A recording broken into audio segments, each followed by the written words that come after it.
today, here's our quick agenda. We're going to go through those top reasons, and you'll see them listed as we go through, whether it's dealing with demand, quality and speed, consistency, and or employment brand. We're going to talk to Kaci about that. I'm going to ask her some questions around that. We have a quick polling question for you, and then we're going to try to wrap up with any other questions we get. So as Amy said, if you do have questions during the webinar, you can go ahead and type them in there, and we will try to get to as many as we can.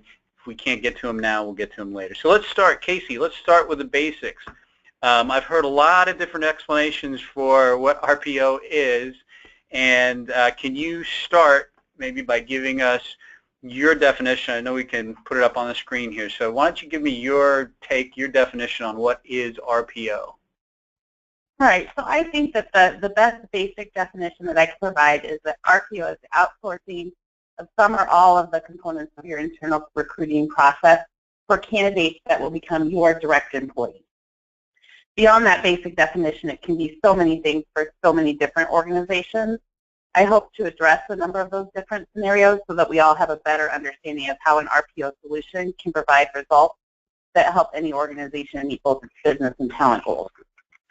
Right, and that's again why we're here. So that's fantastic. So I'm going to assume that everybody on the phone has different reasons for being interested, and we can't cover everything. So what we've done and what I've asked Kaci to do is, from her point of view, from her expertise, what are the most common scenarios and reasons that RPO might become a good choice for a company?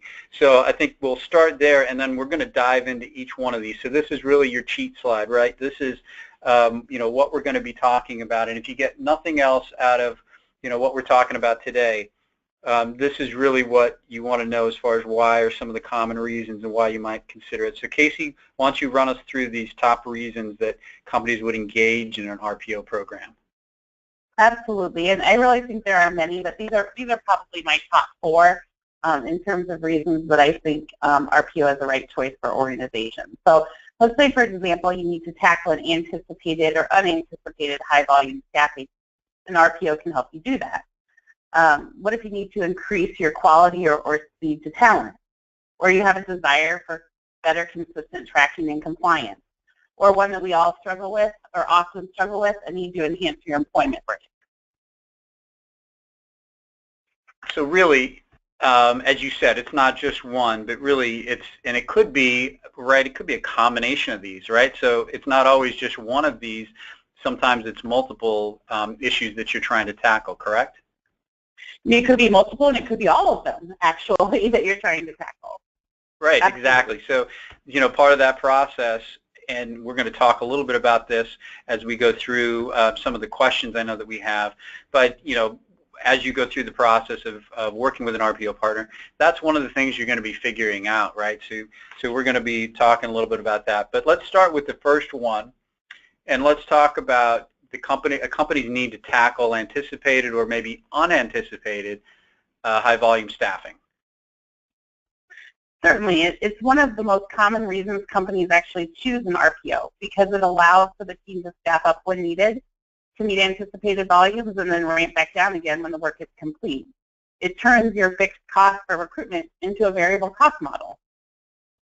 Got it. So, you're talking about, which is a common thing with RPO, scalability, and especially it can be tough, to know where and when your recruiting needs are going to spike, right? So it's hard to really anticipate this when we talk about unanticipated, certainly, but even anticipated. We did a study a few years ago that companies really aren't that good at workforce planning.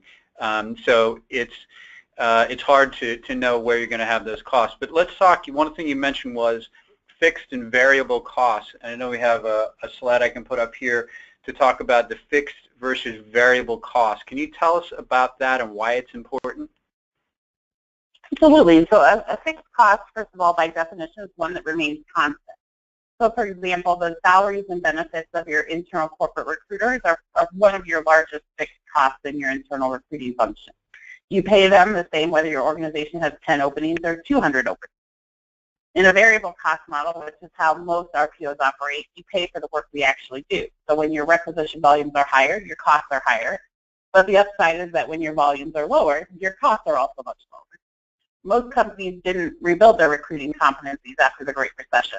So the choice they face today is whether to rebuild it in-house or outsource it. But today it's really not all just one way or the other. With many companies so ingrained with the idea of having a staff of recruiters and not understanding the costs related to employing them, I have found that this is one of the most challenging things for first-time RPO buyers to get their arms around and develop a comfort level with. Yeah, it seems to be kind of a common issue. So you've covered it well here with just making sure we understand the fixed versus the variable costs. And do you have any tips? And I know we've got another slide for this as well, for better understanding what their costs may look like and how they get there. Definitely. So your past metrics are always a good place to start. So you should apply the proposed contract terms that an RPO gives you to your previous months of data so that you can understand the volume fluctuations and therefore cost fluctuations you may experience. The key financial driver in almost every RPO cost model is the number of requisitions that you open each month. So having a strong review and approval process in place will help you control costs within your organization. If you don't have a process now, you'll want to make sure that it's part of what your RPO is helping you shore up in the implementation process. That's a really good point. So two things are really good points for our audience to take away there. One is the implementation process is important, and we'll kind of touch on that just a little bit. That could be its own webinar, right, Kaci? So, but absolutely. And the metrics, and we'll touch a little bit on metrics too, which could also be probably its own webinar. So, just to round out the discussion of cost, you're talking about kind of bigger things there of overall and tracking those. Are there other things to take into consideration when looking at costs, maybe things that people wouldn't necessarily consider right away? Definitely. You want to consider everything you currently pay for in your TA function. So everything from agency fees and recruitment marketing all the way down to background checks. Oftentimes you can turn over these transactions to your RPO who has larger buying power and can get you better pricing than you could as an individual organization.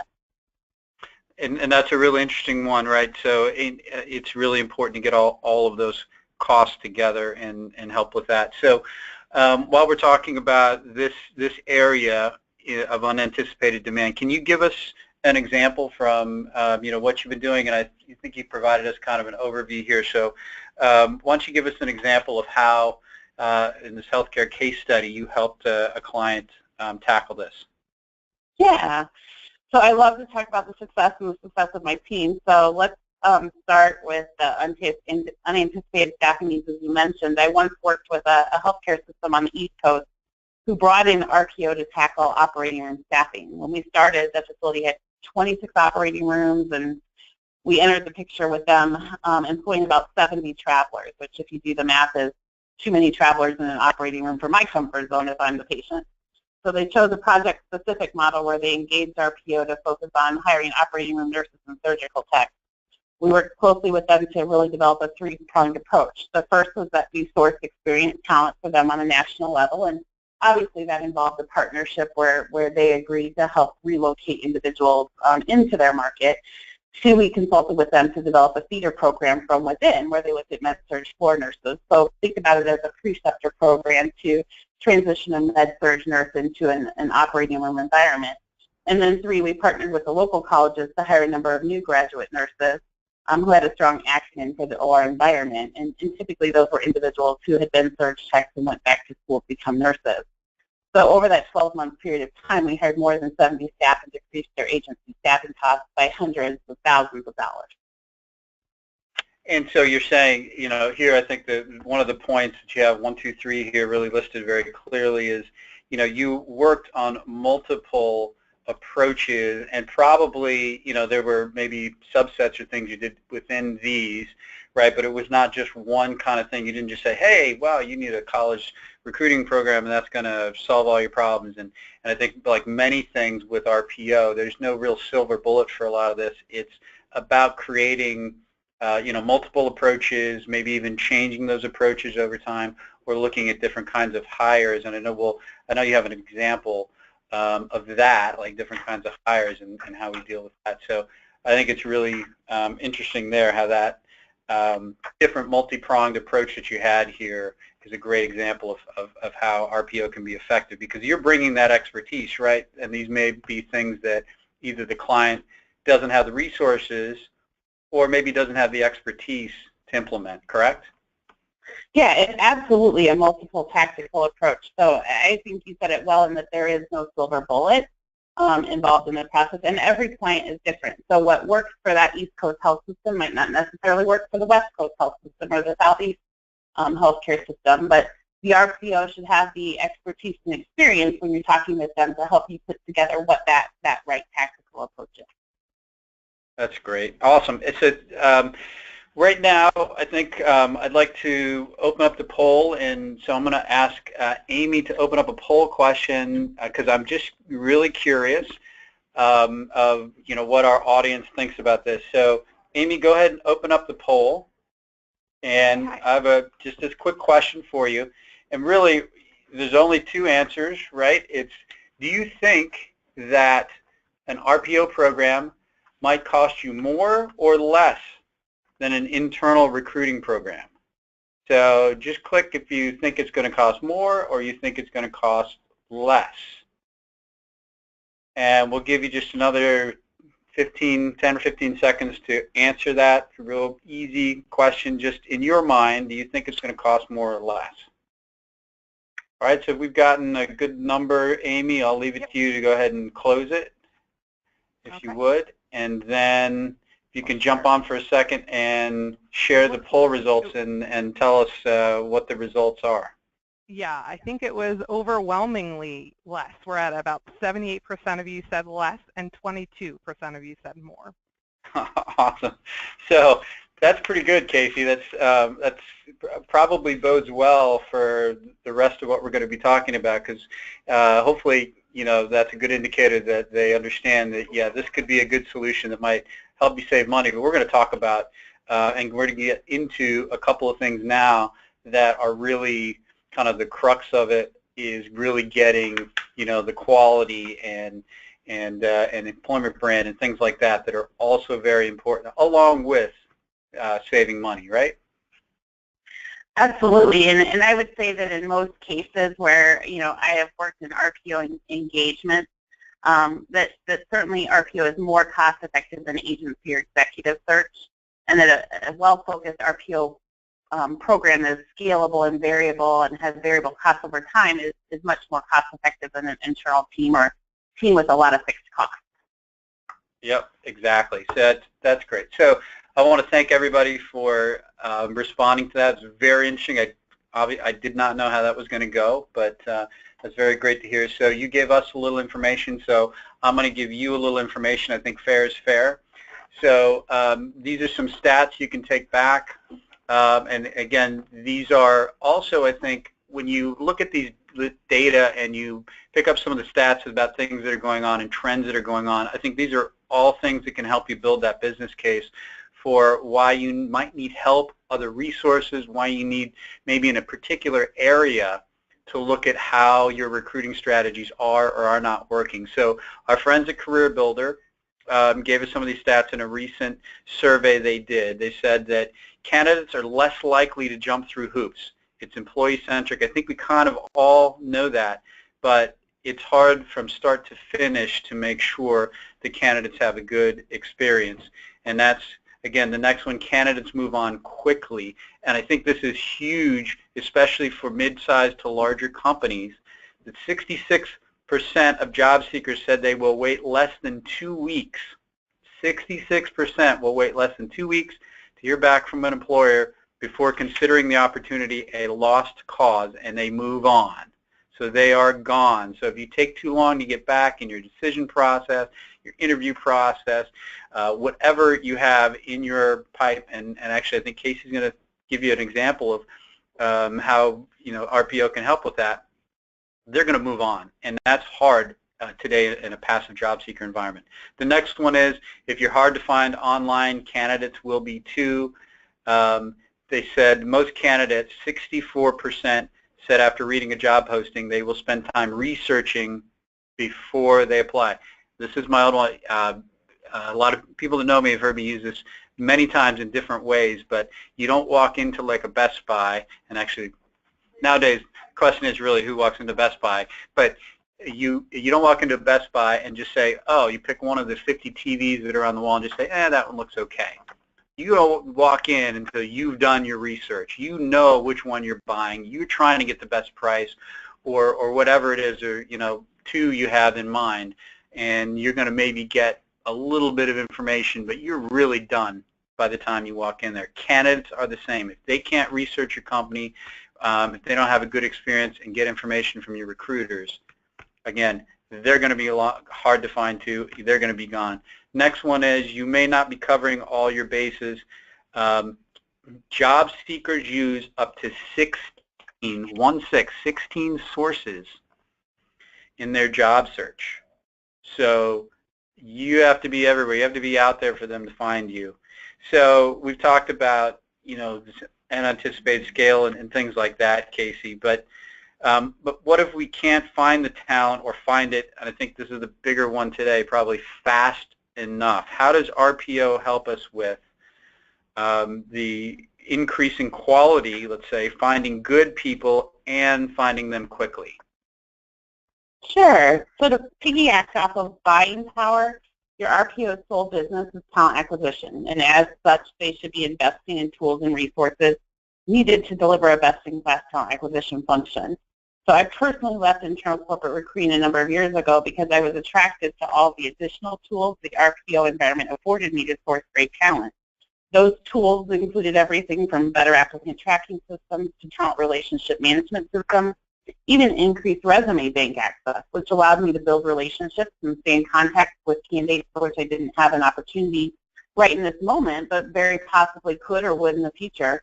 Quality and speed came from building and maintaining those key relationships over time. And so those, building those key relationships, it actually brings me to another point, and one of the stats that I forgot on the last slide was that bottom stat that you're looking at. So it says that although 76% of workers say they're looking, right, and we know this is probably higher. People are, again, we talked about passive job seekers, people are looking, but nearly half of the employers they surveyed can't find the workers they need. And I'm sure it's for all levels, but let's talk about how this is applicable for something like highly skilled, highly technical skills like IT or engineering. For what we talked about so far, I think it can seem like RPO is more about volume and large volumes of folks, and got a good graphic here to demonstrate that. But tell me about, is that the case? Is it just for high volume, or does it also apply for highly technical or highly skilled people? It's actually really great for both. So it's great for high volume, but it's also really important for those niche peripheral roles. Relationships are critical when you think about niche roles you may need to fill more infrequently. So for example, my team right now is currently working on a tax role that requires experience in several Latin and South American countries, but the role has to fit and be eligible to work in the U.S. As you can imagine, there may be a handful of people in the U.S. that have that exact experience we're looking for, and it's all about finding, networking, and building long-term relationships that help us fill this role not only now, but in the future. So, yeah, and I think that's, a really good example of how, you could have an RPO focus on one side or the other, or a combination, or, you might have, again, what we talked about earlier, different types of issues that you're having to deal with. So it's always interesting to, when customers say, a client says that, they only see it as, oh, well, I have to have 1 million jobs. Well, you don't necessarily have to have 1 million jobs. It could be for a different area. We're going to talk about that in a minute. But here's a common question, and actually it's really two questions that we get a lot, that I hear a lot, that we get asked a lot, right? And it's one of the, we got them in some of the pre-questions that we got from our audience, and we probably got one at least now with a live question. What's the typical size of an organization that should use RPO, and what are minimum numbers, and I think they meant numbers of hires, for an RPO program? What do you think, Kaci? Yeah, I love this question, and without being evasive, my first answer is going to be it depends. So as we continue through the webinar, hopefully we'll hit on some of the things that might help determine the answers. To answer the question more directly, however, there's really no minimum size of an organization that can benefit, but certainly there's potential for cost savings with more hiring activity. So typically we find companies are medium to large and have anywhere from as little as 25 jobs up to thousands. It really does depend on many, many factors. Right, and I think that's a great point. There's a lot of factors that go into it, but it's worth looking at because you know, one of the things I also find interesting is companies don't know across their enterprise a lot of times all the different types of jobs they have open. They're handled in different places in different ways. So, but really what I want, I think you have a great example here. Why don't you give us an example in this area of how you've helped with, you know, this quality kind of versus speed or with speed example that you have here. Certainly, and I'm actually going to talk quickly about two. So one is on the slide, and then one more that I think is a great example as well. So, you know, to talk about the first one, and we mentioned in the statistics that we went through that just candidates move on so quickly. So several years ago, I worked with a startup hospital in my local community under an RPO engagement to plan and staff the reopening of a psychiatric facility. So the team had 90 days to hire all of the chief level positions in addition to all of the direct care staff that would help support their limited operations. It was about 150 roles in total. So they engaged us for a number of reasons, but the largest was that they had no technology infrastructure when we started, and I do mean none. So no website, no email, nothing. We were able to use job boards in our internal technology infrastructure to successfully support the sourcing, hiring, and onboarding of all of those 150 roles in about a 6-month period. Really still one of the most rewarding opportunities that I have participated in for a community here that truly needed the service. So beyond that, then, you know, to talk about a great quality example is, you know, we currently work with a client which when we started with them had a really, really high decline rate. And by decline, I mean high, more than 50%. So they were making offers and 50% of those offers were being declined, which was just an enormous lack of efficiency in the overall process. So when we talked with them about how to kind of redesign and apply best practice to that process, it was about really embedding the quality and experience of our recruiters heavily into that process and having them take over and own the negotiation and the setup of that negotiation really from the start. So we have a saying, recruiting ABC, so you always be closing. So you're kind of walking them through it and really making sure that we're closing that candidate continually. As we took over that process, we really saw an immediate impact, and their offer acceptance rate climbed into the 90th percentile. Wow, so that's a huge change. And again, I think what the point you made, and again, I hope we don't sound too much like a broken record, but it comes back to process, right? And a lot of this is really about process and making sure you have great process. So let's turn our focus now to compliance and consistency for a few minutes, because I know there are companies out there that, like ours, like many different companies or large companies that have many different divisions or parts of their company where hiring might be done by different people at different times. So why does consistency and compliance come into the picture when we talk about RPO, Kaci? Well, I think the biggest reason is that consistency and compliance mitigate risk, meaning that your organization needs to create a compliant and consistent process across the entire business, be that you operate in North America or even on a global level. So, for example, is your applicant process handled consistently, or is pre-employment screening done and documented the same way across the department or the organization? There's risk at many different points, not to mention the experience the candidate and hiring managers have working within the process. That's why process is such a big part of RPO.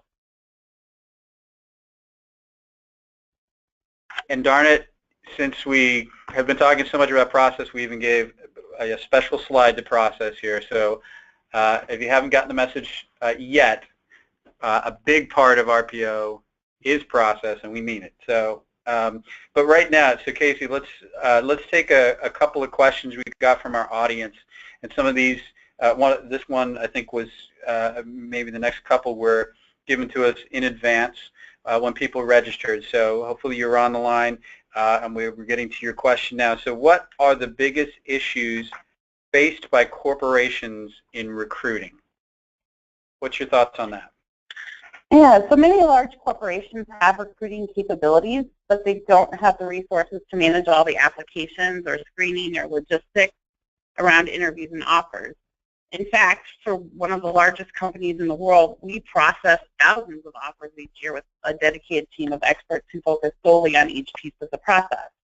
This ensures we do it the same way every time, and we ensure a compliant, consistent process no matter where in the world the position sits. And that's really key. You talked about that, and we've talked about that now in a couple of different ways, and that could be things like, that all-important screening and all of those things that, and some of the requirements that are, mandates of the hiring process that have to happen. And sometimes we find, and I know we've gone into clients where we found sometimes it's not happening and not consistently happening or not documented, or some of those things which, again, I think you said in the beginning of this whole section, it's about risk. So the next one is if the organization through RPO, expects more flexibility, faster answers, more services, and a reduction of cost, but they're not really following a specific and defined HR recruitment process now. So I'm assuming the core of this question is, what if we don't have a process now? How do you introduce RPO in those conditions and be successful? Another great topic and one of my favorites. So really, any RPO that you work with should take you through discovery, design, and then implementation. It's really these three key phases together that ensure a compliant process. So to talk about the discovery stage, in that stage the provider and the client have a session that really maps out the desired process for the RPO solution. This process informs and supports many of the design elements of the solution.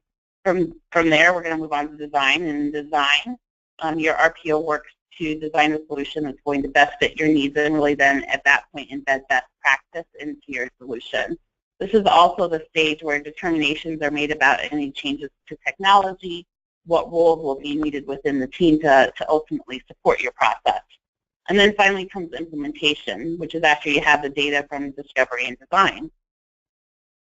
So that's, I think we said kind of a quick overview of implementation.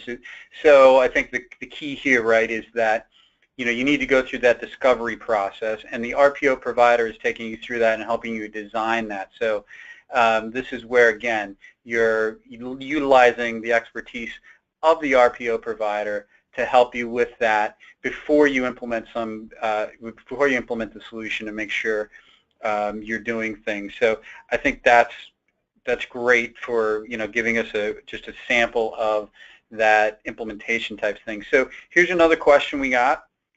So what if I feel my team is consistent and compliant and performing now? How do I ensure the RPO will also do the same? So how do I make sure that if I feel pretty good about what's going on now, but we want to have this RPO program, how do I know the RPO program is going to do the same? So one of the greatest advantages that we have in RPO is metrics. Not only access to industry metrics, but real-time team metrics and even specific industry benchmarking in real time between similar teams that we support. So let's face it, the industry data that we get is at least 6 months, if not a year or more behind by the time it hits your inbox. So with RPO, we're gathering real-time data from multiple teams in similar industries we support every day. So if I see the time to fill going up on one of my teams, I can go look at other teams that are doing similar work in similar markets and see, is there time to fill going up also? Is this an industry trend? Or is it something or a change that I need to make specifically within the team? I personally send my client a weekly dashboard and an executive summary so that they can understand not just the numbers, but also the trends over time, and even more importantly, the qualitative stories that speak to the relationships and how the team is representing the brand as well. In many cases, internal teams are not held to metrics like an external RPO, and that's a great question to make sure that you're asking, is how are you measuring your internal recruiting team and resources? Thank you. I'm sorry about that. I almost cut you off there, but I think that one is a key, really important one, is kind of asking that question. We have We didn't want to get too deep into metrics because we said that could be its own webinar when we talk about all the different metrics.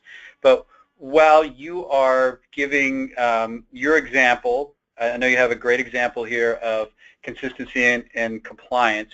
While you're giving that, we'll let our listeners and viewers look at some of the sample types of metrics that you could be tracking and could be part of, you know, what you're looking at, or what you have maybe internally or don't have internally, and which is kind of that question there. So why don't you give us your example of how you helped with consistency and compliance?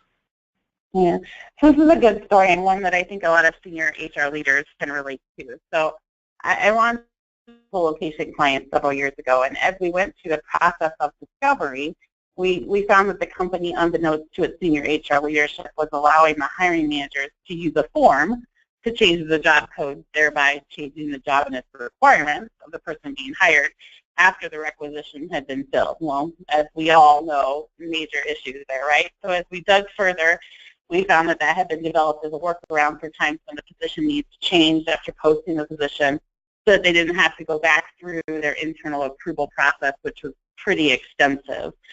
Needless to say, that workaround was full of potential compliance issues, and so we worked with them to help everyone understand the risk and to develop a consistent compliant process where we were able to cancel and then repost requisitions when needed, so that we were hiring the person into the right job code on the right requisition from the start.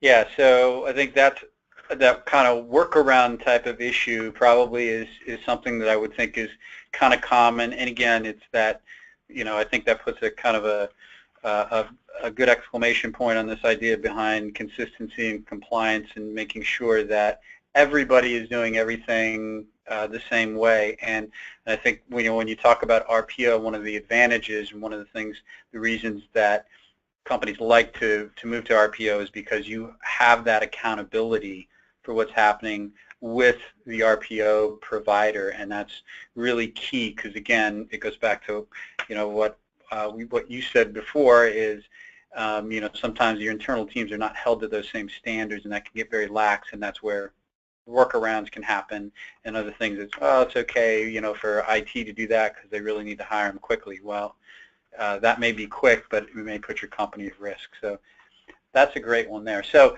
let's move on. And what I wanted to just highlight and give our viewers just a couple of different data points here that might help them with, you know, again, the idea was, how do I know if it's right for me? Well, for a lot of companies, it's right now, because we have a worker confidence index that we track, and it's kind of a leading indicator right now, the consumer confidence index, and we asked them 4 key questions, and you can see it kind of went up, and people were feeling really good, and then it kind of dropped, and now it's going back up. So what this says is that if people are happier or feeling a little better about their situation, it could make it harder to recruit some of these passive candidates away. So that's, again, where you may need to up your recruiting game and make sure that you have the right recruiting resources in place to get things done.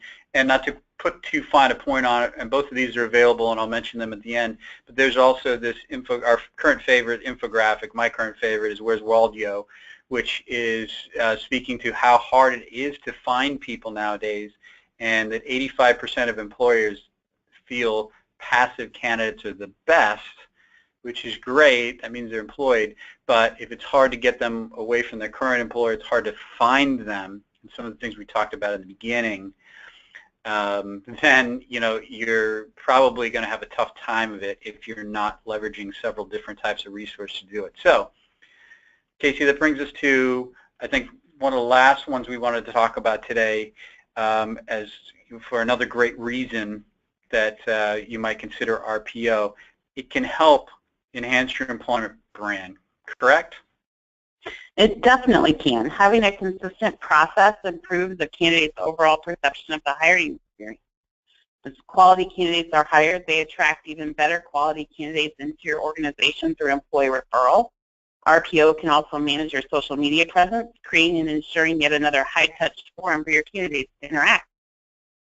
So that's a really interesting one to me, and just kind of, let's wait a minute on there and just kind of give me a quick answer on this is, if you want me to give up, or if I'm in the client's shoes and say, well, I want you to give up social media, control of my social media presence to an RPO, I think that can sound a little bit scary to me, but how do you see that as far as social media goes? No, I totally get it, because it's a large way of the way companies brand their organizations today.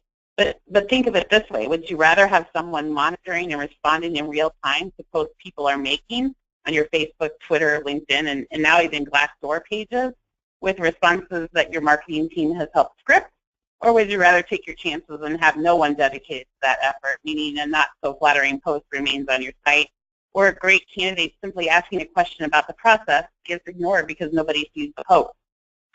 Yeah, so I see the point there, and I thank you for giving the shout out to the marketing team. That makes me feel better as a marketing guy, right? So the customer, so it's really about partnership, right? So again, I think that that's a big point when we're talking about RPO, is, and I hear this a lot, that, you know, it's really not about throwing it over the fence to the RPO and they're going to figure everything out. It's going to get all better and they have all the silver bullets and it's going to be great. It's that partnership that says they're working in collaboration with the client for the best to, you know, to show the client, in this case for their employment brand, in the best light. And you're helping them do that. You're helping them be responsive, and that's going to help increase their employment brand.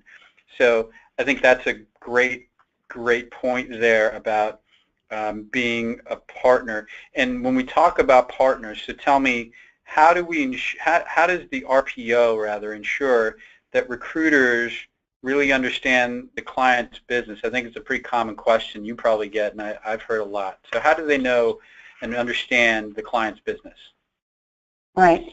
So kind of looping us back to the whole discovery, design, implementation process, those are part of the questions that we ask and things that we seek to learn about. But the implementation process involves training the team on not just the process itself, but also your culture and any industry specifics.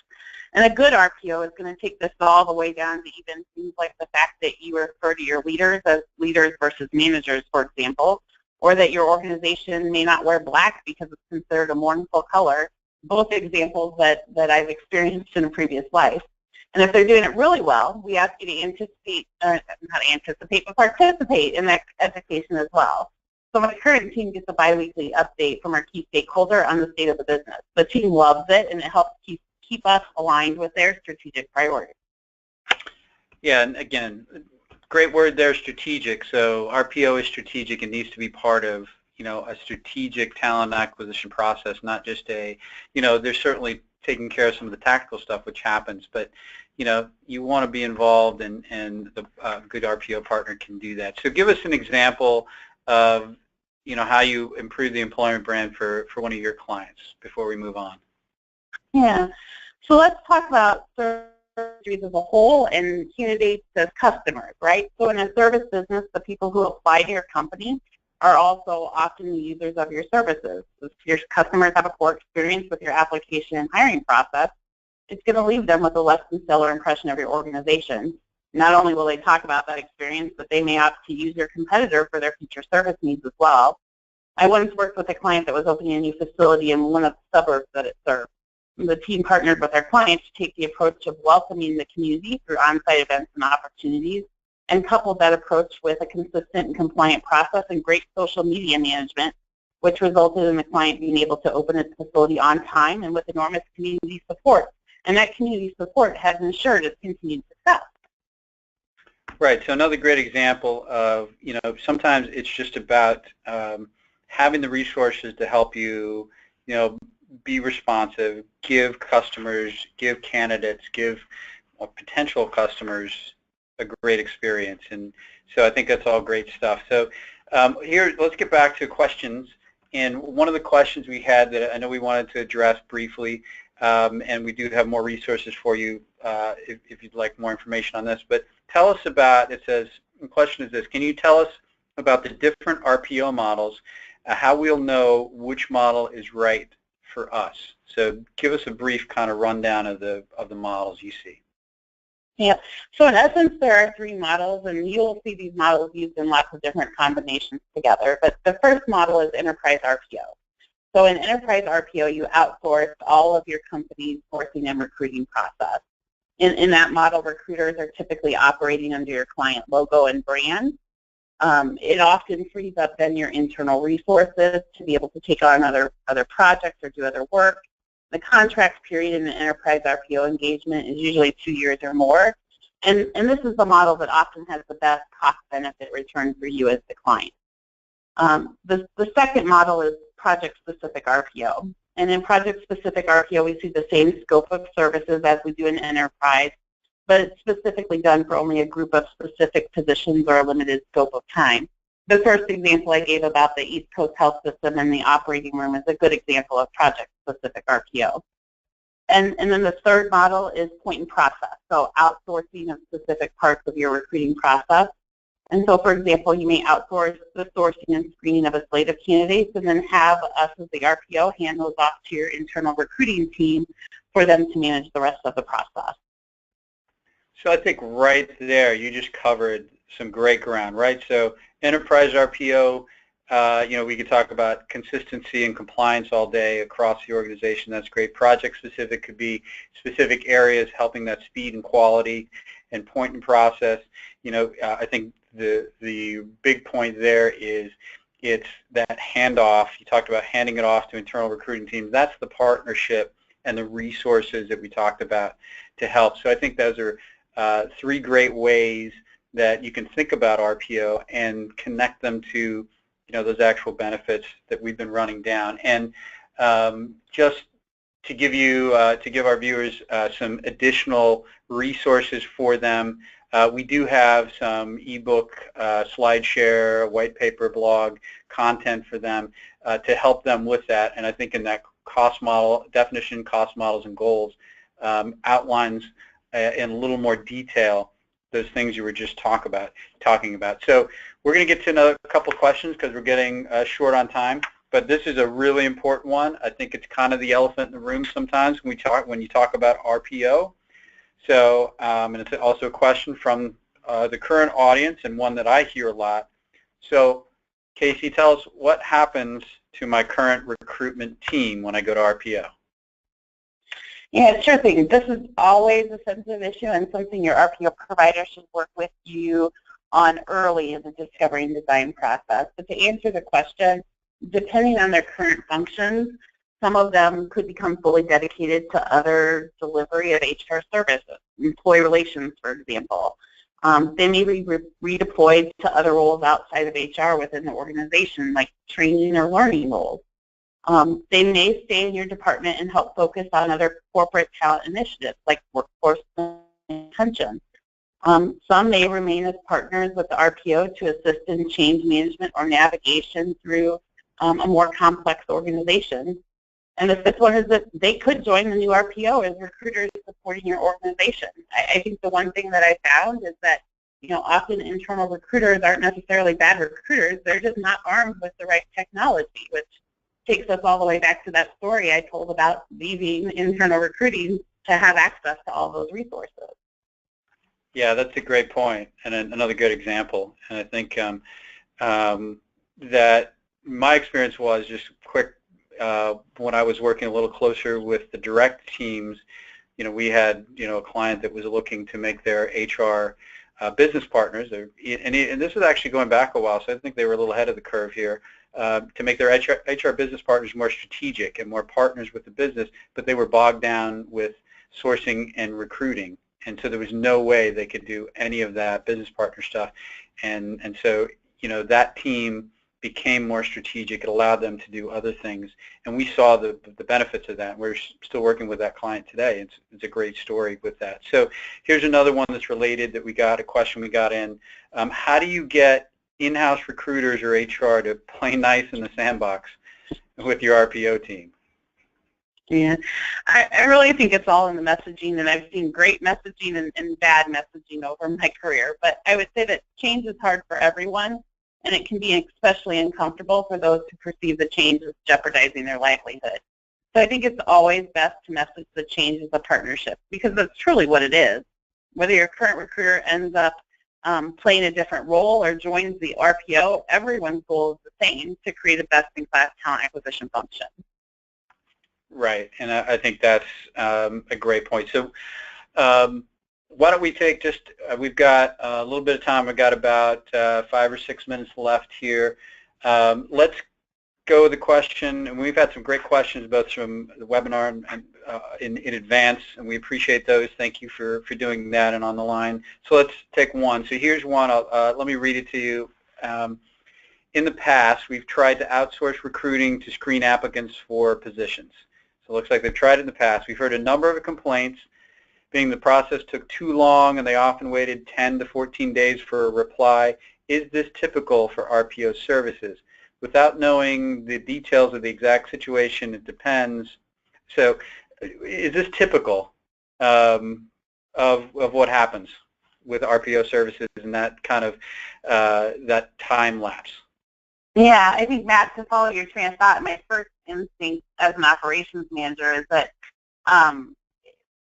it does depend, and in this particular situation, there probably were not enough resources deployed to handle the volume of interviews needed. So one of the things that I would be interested to know is if time to interview was one of the SLAs that you were monitoring, and certainly it could be, or that you could establish with your RPO provider.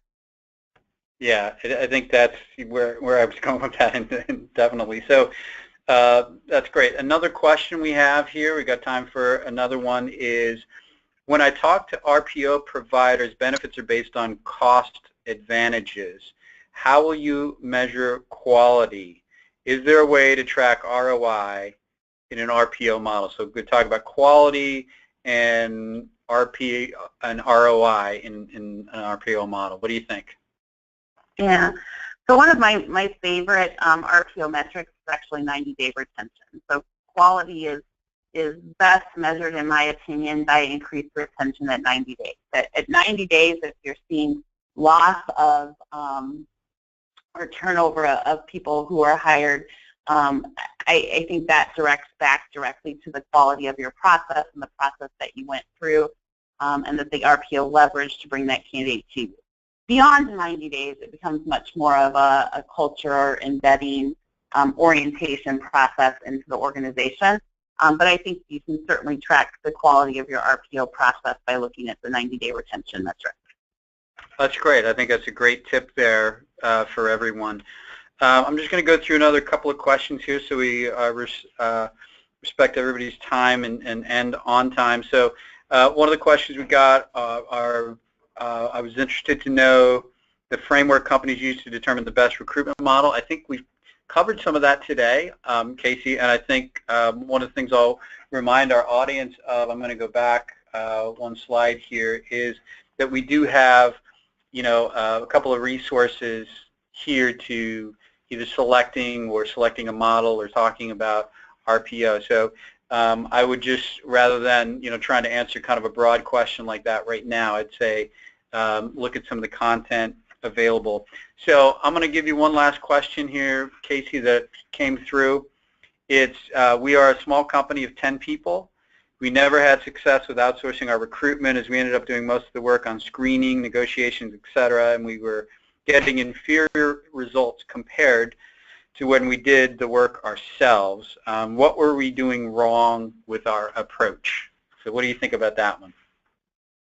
You know, I'm going to be really honest. Well, I am going to be really honest. I don't know that a company of 10 people that RPO may be the right model. It may be more of it may be that you need one of Yoh's other staffing services, like a direct hire model or potentially contingency staffing model. But I don't know that a full service RPO model is the right model in that size of an organization. Yeah, it's kind of tough to know without having some specifics, but it also can be, you know, the other thought I had, I don't know if you agree with this, was that sometimes it's hard for companies to let go of certain parts of things, and if that handcuffs the RPO provider and they're not allowed to, you know, have control over the process and to, you know, to put things in place to meet their metrics and to get things done, that can sometimes make it hard, correct? Absolutely. Yeah, so if there wasn't a true partnership, and by true partnership, really treating that RPO provider as if they were one of your employees, literally, and trusting them to do that work without a lot of rework, it may not have resulted in the best outcome for you. Yeah, and I think that's again, not knowing the details of that. That's about all we can infer from that. So I'd like to first off thank everyone for their interaction, their questions, some great questions we got in, and for being here today. And Kaci, you've been great. We have the information here, a lot of great information for us. I'm gonna at great risk to you and getting inundated with questions, we're going to put your contact information. So I'm going to ask and assume that you're willing to take any other questions or talk to anybody who might have some specific issues or ideas they want to talk to you about. Is that correct? Absolutely, and I have a feeling my personal cell number is going to appear on the screen, or my work cell number is going to appear on the screen in just a second. So it's definitely direct access. Yes. So she'd be happy to talk with you or find somebody who can help you. So we are at the end, and I'd like to thank everybody. So I think Amy, if there's nothing else, I think we're done. Yep. Thanks again, everyone, for attending. And if you have any questions, feel free to reach out to anybody at Yoh or check out the website for some great RPO content. Thank you. Great. Thank you, Kaci. Thank you. All right. Bye-bye.